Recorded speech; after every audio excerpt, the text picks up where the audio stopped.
Hello, my name is Arthur, and in this video we're going to have a look at making a isometric flying character in Godot.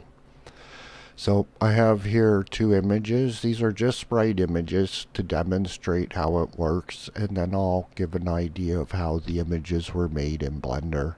But I don't want to do the modeling or anything like that because it's just too time consuming.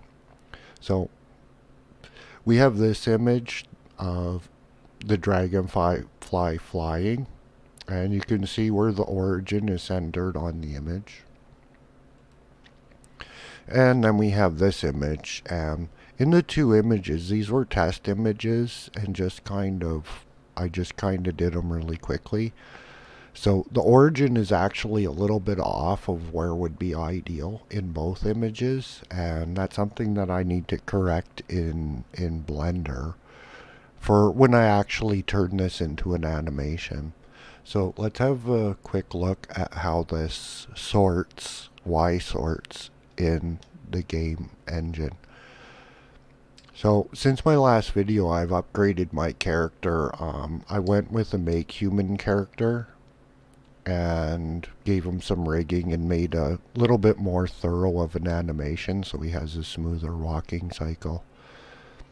So here's the dragonfly. It doesn't Y sort perfectly because it doesn't have any collision, and it's not quite centered exactly where it should be. But the character is able to stand behind and in front, and it sorts reasonably well. For the flying dragonfly, the character can stand on the shadow and walk underneath the dragonfly, and that creates a pretty good illusion of flight right there. So how that's done is basically in the Y sorting. So if the character is behind this point, it will be behind the object in the image. If it's in front of this point, it will be in front of the object. For the in-flight dragonfly, anytime he's underneath it, he's well behind the origin, so he'll be underneath it. He will draw behind the image. Whereas with the shadow, and it's not perfect, the shadow, there is a little point where it's going to cast wrong, but most of the shadow is in front of the origin, and anytime the character's on it, he'll be drawing in front of the shadow. So that's how the illusion is created, and yeah, I'm pretty sure that leaves us we'll have a quick look in GIMP. So this image I found online. It was a dragonfly wing, but it had the two wings that are proper for a dragonfly, because a dragonfly would technically have two sets of wings like this, which I erased out one set to simplify matters, and then duplicated the wing on the other side of the canvas. Like, it was, the original image only had half of the wing, so I doubled the size of the canvas and copied a reverse of the wing onto the image to have a full wing.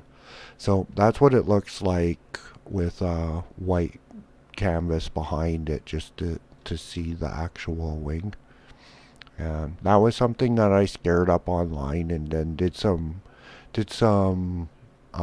magic editing in GIMP.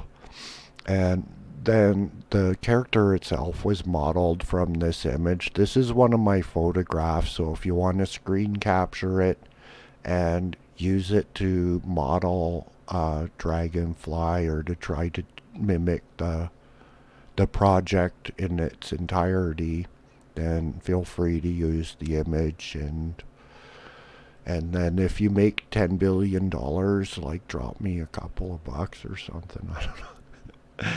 Yeah, just kidding. I don't mind if somebody uses the picture. It's not a big deal. I have many photographs.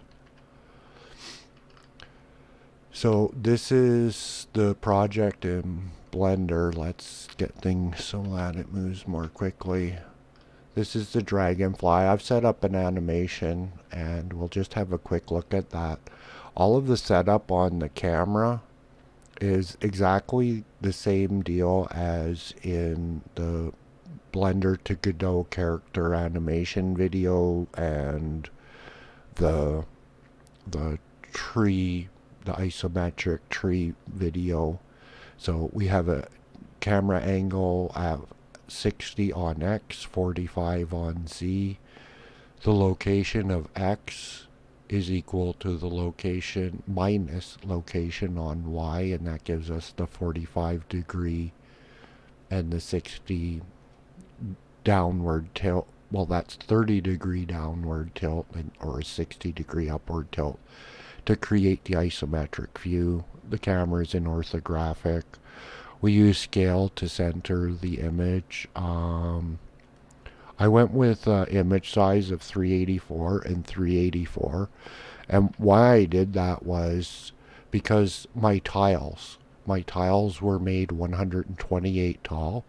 So I used 3 times that distance for the height of the entire camera frame. That way, from centered, when the character is centered in the frame, there's still more than one tile of distance. And well, hopefully that makes sense. That's how I get it to be high enough in the air to appear to be underneath the character.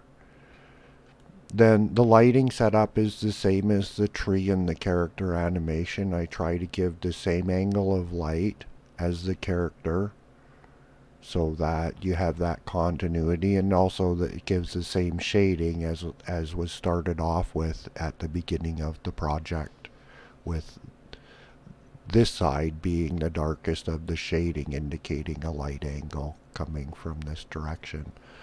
So it respects that, and well, I tried to make it in a way that the shadow doesn't have to fly right off of the square frame for the camera. So the animation is fairly long. I actually made it at 23. We're not going to demonstrate how to do that sprite sheet for the animations. All that information is available in the Blender to Godot character animation video. But more or less, this will be 3 animations. The first frame is its idle at rest animation. It'll have a takeoff animation, and then there's a couple of frames for it, an animation for its wings flapping when it's in the air. Let's see, UV.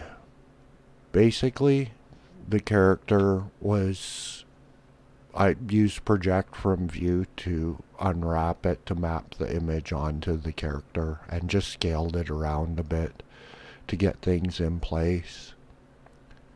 The modeling of the character was not all that complicated. It's basically a cylinder extruded and scaled, and the angles changed, rotated a bit, scaled, grabbed around a little bit until it just has the coverage. And I just left it as a round insect, even though the tail would technically, it would be flattened if I was going for a perfect image or something. Then the head was made out of a series of 4 spheres, also scaled, and only the eyes required a little bit of scaling along different axes to get them to fit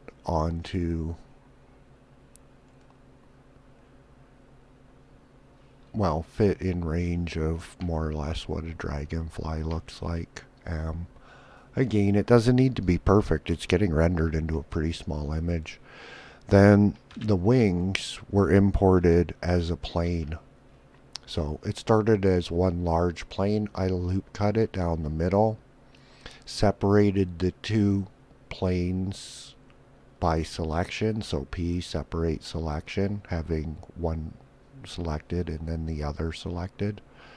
And more or less that duplicates this edge for the separated object so that they both still have that edge.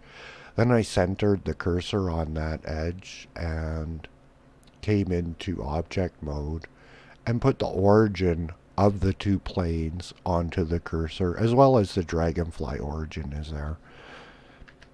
And what that does for the character is makes it easy to animate. So the animation is basically rotate 45 degrees, and it goes back and forth keyed in with only rotation. And we'll go over to layout to look at the rotation, or the animation I should say. So I basically put that every second frame, and that can be tightened up. Like this animation can be scaled down to occupying less frames and still accomplish the same thing. So it's more or less twice as long as it needs to be. And then for the up and down motion, I simply keyed in 2 location points. That's the entire animation for flying upwards. And the animation on the wings are only rotation key points. So they can change location because the only thing that's keyed in is its angle. And I'm pretty sure that should be enough to be able to figure out how to create even an animation of something taking off from the ground and how that functions in Godot. So I hope that was useful and was enough information. And until the next video, take care.